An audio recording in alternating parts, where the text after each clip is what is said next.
Halo, perkenalkan nama saya Pani Monica, jurusan Teknik Arsitektur Prodi D4 Arsitektur Bangunan Gedung.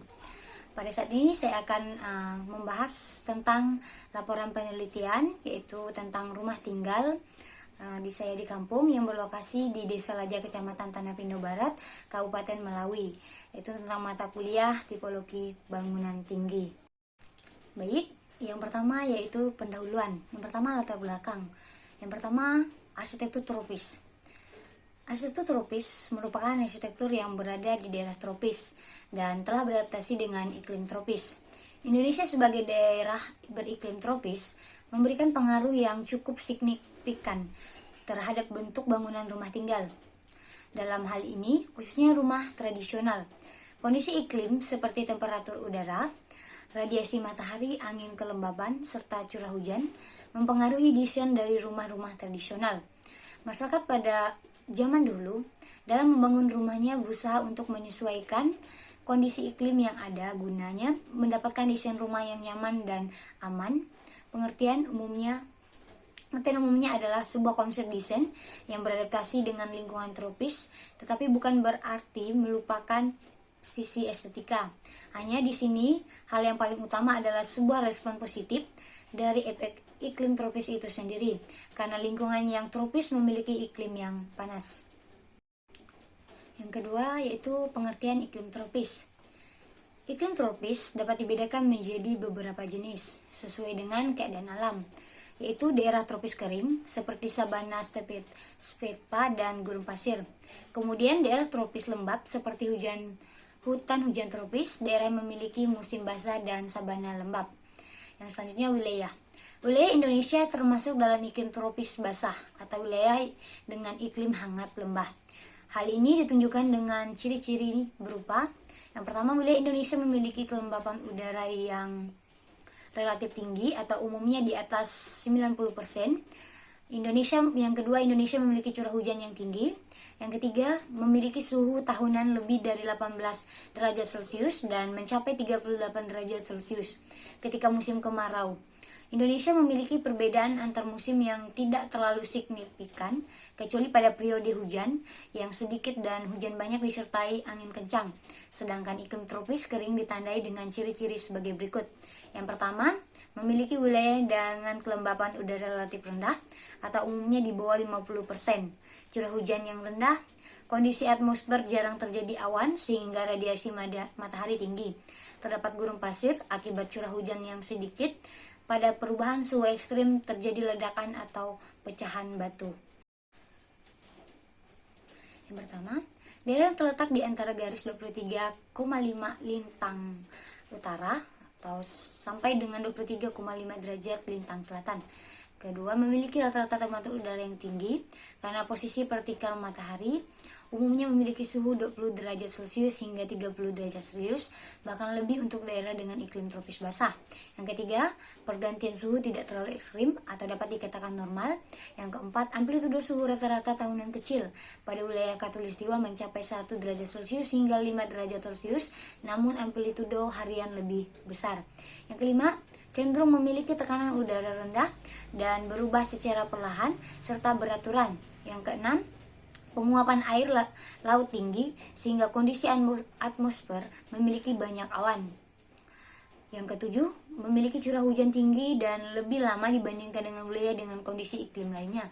Yang kedelapan, curah hujan yang tinggi menjadikan tanah pada wilayah iklim tropis subur. Yang kesembilan, wilayah dengan iklim tropis mendapatkan cukup sinar matahari sepanjang tahunan. Yang kesepuluh, wilayah iklim tropis memiliki dua musim, yaitu musim hujan dan musim kemarau. Yang ke-11, memiliki tekanan udara yang rendah. Yang ke-12, pada daerah dengan kondisi iklim tropis basah, maka tumbuhan yang ada di hutan umumnya warna hijau dan lebat. Pada daerah dengan kondisi iklim tropis kering, maka akan tumbuh sabana. 14. Jika memiliki iklim tropis mengalami perubahan signifikan, maka akan mempengaruhi iklim dunia secara keseluruhan. Yang ke-15, suhu udara daerah iklim tropis kering sangat tinggi atau mencapai 44 derajat Celcius dan malam hari sangat rendah hingga 10 derajat Celcius. Yang selanjutnya yaitu pengertian rumah tradisional. Rumah tradisional adalah rumah yang dibangun dengan cara yang sama dari generasi ke generasi dan tanpa atau sedikit sekali mengalami perubahan. Rumah tradisional dapat juga dikatakan sebagai rumah yang dibangun dengan memperhatikan kegunaan serta fungsi sosial atau arti budaya di balik corak atau gaya bangunan.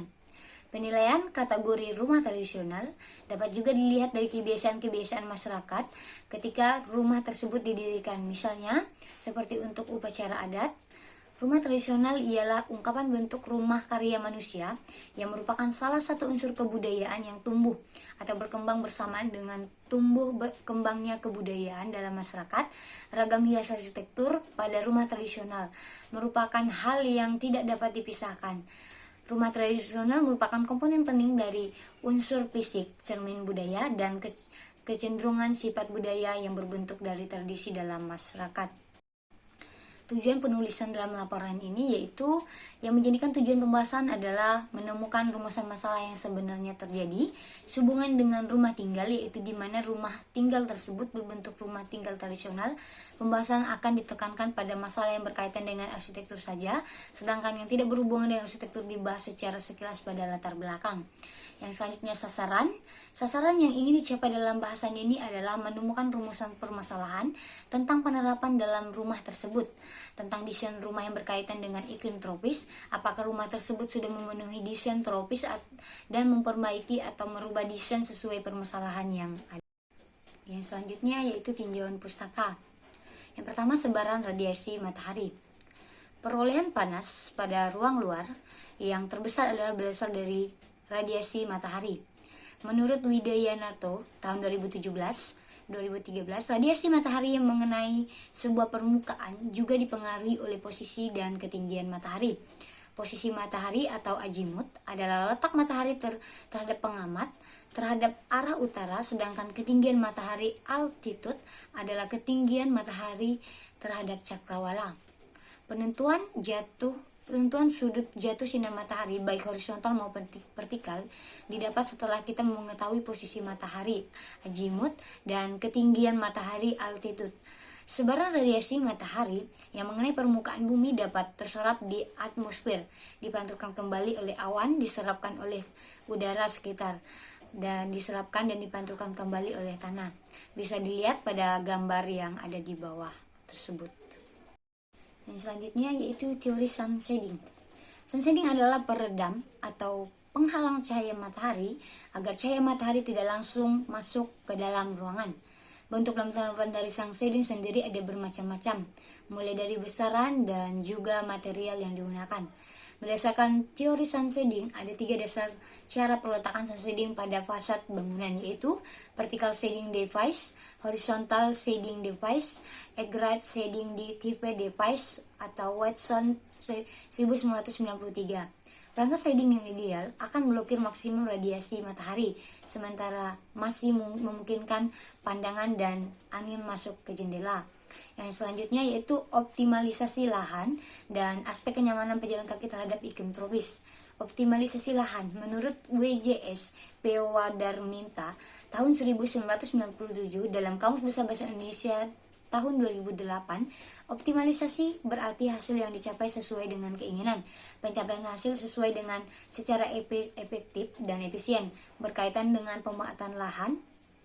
Optimalisasi berarti usaha memanfaatkan lahan untuk mencapai suatu tujuan dengan hasil terbaik, tertinggi, dan paling menguntungkan dengan memenuhi semua kebutuhan secara efektif dan efisien. Studi optimalisasi lahan merupakan salah satu bentuk dari evaluasi lahan. Kriteria lahan optimal dengan penelitian ini adalah yang pertama, kesesuaian terhadap rencana awal pembangunan dan pengembangan rumah, kesesuaian lahan dan ketidakcocokan suatu bidang lahan untuk pengetahuan tertentu. Evaluasi kesesuaian lahan dengan matching dilakukan dengan kecocokan antara karakteristik lahan dengan syarat penggunaan lahan tertentu. Yang kedua, kelayakan fungsi dalam memenuhi kebutuhan penggunaan lahan, mengukakan bahwa kelayakan lahan merupakan kecocokan suatu lahan untuk tujuan penggunaan tersebut melalui penentuan nilai atau kelas suatu lahan serta pola tata guna lahan yang dihubungkan dengan proteksi lahan wilayah sehingga dapat diusahakan pengguna lahan yang lebih terarahkan berikut usaha pengelolaan kelestarian. Pertama, Yang ketiga, kemampuan atau kapabilitas. Lahan digunakan sebagai fungsi. Kemampuan lahan menekankan kepada kapasitas berbagai pengguna lahan secara umum yang dapat diusahakan di suatu wilayah. Perubahan penggunaan lahan menurut Martin dalam DK 2001, perubahan tata guna lahan adalah pertamanya suatu tata guna lahan dari satu sisi pengguna ke pengguna yang lainnya, diikuti dengan berkurangnya tipe pengguna lahan yang lain dari suatu waktu ke waktu. Berikutnya adalah perubahan fungsi suatu lahan pada kurun waktu yang berbeda. Penggunaan lahan berubah secara periodik membentuk suatu beberapa elemen iklim yang mempengaruhi tingkat kenyamanan adalah sebagai berikut. Yang pertama, temperatur udara. Batas kenyamanan di daerah khatulistiwa adalah suhu udara berkisar 25,5 derajat Celcius sampai 29,5 derajat Celcius. Radiasi matahari. Daerah khatulistiwa merupakan daerah yang paling banyak menerima radiasi matahari. Panas tertinggi dicapai kurang lebih 2 jam setelah tengah hari pada saat radiasi matahari langsung bergabung dengan udara yang sudah tinggi. Sebanyak 43% radiasi matahari dipantulkan kembali, 57% diserapkan, atau 14% diserapkan atmosfer, dan 43% diserapkan di permukaan bumi. Yang ketiga, kelembapan udara. Kelembapan udara dapat mengalami fluktuasi yang tinggi, terutama sangat bergantung pada temperatur udara. Semakin tinggi temperatur, semakin tinggi kemampuan menyerap air. Kenyamanan yang dapat dicapai di daerah khatulistiwa menurut Liebmeister adalah dengan kelembapan udara berkisar antara 20% sampai 50%. Pergerakan udara adalah pergerakan yang terjadi akibat pemanasan lapisan-lapisan udara yang berbeda-beda dan mempengaruhi tingkat kecepatan angin. Yang keempat yaitu lokasi penelitian. Lokasi penelitian ini difokuskan di Kabupaten Melawi, Kecamatan Tanah Pino Barat, Desa Raja. Yang selanjutnya pembahasan. Yang pertama data. Pada gambar di bawah ini yaitu situasi di mana rumah tinggal ini terletak di Desa Raja, Kecamatan Tanah Pino Barat, Kabupaten Melawi. Rumah tinggal ini jika dilihat dari arah timur, rumah ini berada di atas ketinggian dan pada proses pembuatan rumah tinggal tersebut harus menggali tanah terlebih dahulu. Yang selanjutnya bangunan rumah. Pada gambar di samping yaitu denah rumah. Rumah ini berbentuk rumah tradisional. Dikatakan tradisional karena rumah ini dibangun dengan bahan utama kayu dan bentuk rumahnya berpanggung. Bangunan rumah ini dibangun dengan menggunakan rangka kayu dan untuk dinding menggunakan semen yang tipis kira-kira dengan tebal 0,5 cm. Rumah ini memiliki 2 kamar, 1 ruang tamu, ruang TV, dapur, WC, dan tempat cuci. Rumah ini memiliki 3 pintu, di mana 1 pintu depan, 1 pintu samping, dan 1 pintu belakang dengan bahan bangunannya dari kayu. Dan untuk lantai rumah ini menggunakan material papan. Berikut adalah gambar-gambar dari rumah. Yang pertama itu tampak depan, yang kedua tampak samping kiri, yang ketiga tampak samping kanan, yang keempat tampak belakang, yang selanjutnya itu tampak pintu samping. Bisa dilihat bagaimana tampak-tampaknya tersebut di dalam rumah ini. Yang selanjutnya area dapur, bisa dilihat gambarnya ada 2 pembagian. Yang selanjutnya bisa dilihat gambar-gambar ruang tamu dan ruang keluarga. Yang selanjutnya gambar halaman, bisa dilihat yang pertama. Yang selanjutnya itu gambar WC, gambar kamar, bisa dilihat pada gambar yang tertera. Yang selanjutnya yaitu analisa. Secara umum, penampilan struktur bangunan rumah tinggal ini bercirikan arsitektur tropis yang ditandai dengan bentuk yang tradisional. Salah satunya yaitu rumahnya berpanggung. Yang pertama, pemanfaatan cahaya alami. Yang A, orientasi bangunan dan arah angin. Rumah tinggal ini menghadap ke arah timur. Pada siang hari, angin tertiup dari gambar arah selatan ke utara. Dengan demikian, angin mengenai bangunan secara diagonal. Posisi angin yang demikian sangat baik dan dapat menjangkau seluruh ruangan. Letak rumah yang berada di atas ketinggian menjadikan angin bertiup lebih kencang dari lembah bagian timur. Rumah yang berbentuk panggung juga memberikan kesejukan karena angin masuk melalui rongga-rongga pada bawah bangunan. Seperti yang dilihat pada gambar ini, yaitu gambar arah angin mengenai bangunan. Yang selanjutnya yaitu ventilasi. Pada setiap jendela dengan pintu yang ada pada bangunan tersebut, baik depan, belakang, samping kanan, samping kiri, memiliki ventilasi bukaan Bukan ventilasi ini terlalu kecil sehingga udara yang masuk hanya sedikit. Angin atau udara bisa masuk total jika jendela dan pintu dibuka. Pada di samping yaitu gambar arah angin atau udara yang masuk yang diberi tanda garis oranye. Yang selanjutnya pendingin udara. Yang pertama vegetasi. Vegetasi dapat menurunkan suhu udara karena menghasilkan CO2. Pada oksigen pada rumah ini, vegetasi pada lokasi datangnya arah angin tidak terlalu banyak sehingga tidak banyak mempengaruhi suhu udara. Umumnya halaman rumah hanya ditumbuhi dengan tanaman seperti pohon kelapa, pohon rambutan, pohon nangka, tanaman singkong, dan pada halaman rumah ini dominannya ditanam dengan jenis buah-buahan dan sayur-sayuran. Pada bagian sebelah barat terdapat pohon karet dan pada area belakang bangunan juga ditumbuhi pohon karet sehingga pohon tersebut mengurangi sinar matahari pada sore hari. Tetapi karena posisi rumah yang berada di bawah bukit, jadi cahaya matahari tersebut masih masuk ke dalam rumah. Pada bagian timur juga terdapat tumbuhan buah-buahan dan sayuran sehingga adanya kesejukan pada bangunan tersebut. Pada saat ini contoh vegetasi-vegetasi yang ada berada di lingkungan sekitar halaman rumah. Yang selanjutnya air. Bisa dilihat pada gambar. Sumber air pada rumah ini yaitu dari sungai yang dialirkan melalui pipa yang besar dan air tersebut mengalir ke rumah tersebut. Berhubungan dengan udara pada depan rumah tersebut, kira-kira 40 meter ke depan terdapat sungai kecil dan sawah. Pada bagian selatan juga terdapat sungai dan sawah, sehingga sawah dan sungai tersebut membawa kesejukan pada rumah ini. Yang selanjutnya pemanfaatan cahaya alami. Yang pertama, orientasi bangunan dan cahaya matahari. Arah bukaan pada bagian sisi selatan dan utara yaitu pintu dan ventilasi, dan pada bagian timur dan barat terdapat bukaan ventilasi dengan jendela. Pada bukaan tersebut memungkinkan cahaya masuk pada bangunan, dan pada bagian barat terdapat bukaan yaitu jendela sehingga cahaya masuk ke dalam bangunan sehingga rumah tersebut terasa panas oleh cahaya matahari. Dan salah satu penyebab di dalam rumah tersebut bukan karena cahaya yang banyak masuk ke dalam rumah tersebut, karena rumah tersebut belum diberi plafon sehingga rumah tersebut terasa sangat panas. Cahaya yang masuk pada bangunan ini sangat maksimal, tidak ada bantuan dari cahaya buatan pada siang hari. Contoh gambar-gambar yang masuk pada siang hari baik di kamar, di area dapur, ruang tamu, ruang keluarga. 3. Pemakaian bahan bangunan. Secara keseluruhan, pada rumah ini bahan bangunan dari kayu tebelian, mulai dari pondasi hanya menggunakan cucuk saja karena tanah yang di tempat rumah yang dibangun ini kering. Untuk kolom juga menggunakan kayu, jarak antar kolom sekitar 2 meter per buah, dan untuk pemasangan kusen pada jendela juga diberi kolom yang sama dengan kolom biasanya. Untuk jendela menggunakan bahan kaca dan kayu, pintu full menggunakan bahan dari kayu. Untuk dinding dari semen dan dicampuri pasir dengan ketebalan dindingnya kira-kira 5 cm. Lantai pada ruang utama dan ruang yang tidak mengenai air dipasang lantai dengan bahan kayu biasa, dan untuk lantai yang sering terkena air dipasang papan tebelian, dan untuk lantai pada teras juga diberi papan tebelian, tangga dari bahan kayu tebelian.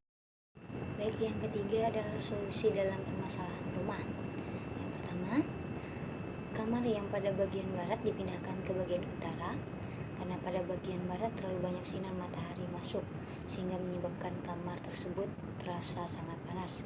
Seperti contoh yang di samping yaitu denah bahwa kamar sudah dipindahkan. Yang kedua, diberikan plafon hingga mengurangi panas matahari yang masuk melalui atap seng atau melalui pantulannya. Yang selanjutnya, pada jendela diberikan sang shading agar cahaya tidak langsung memasuki rumah seperti gambar di bawah ini, yaitu contoh sang shadingnya seperti itu. Baik, hanya ini yang dapat saya sampaikan dalam laporan penelitian rumah tinggal saya di kampung. Jika banyak kata-kata yang tidak berkenan, banyak kata-kata yang salah, saya mohon maaf. Sekian dan terima kasih.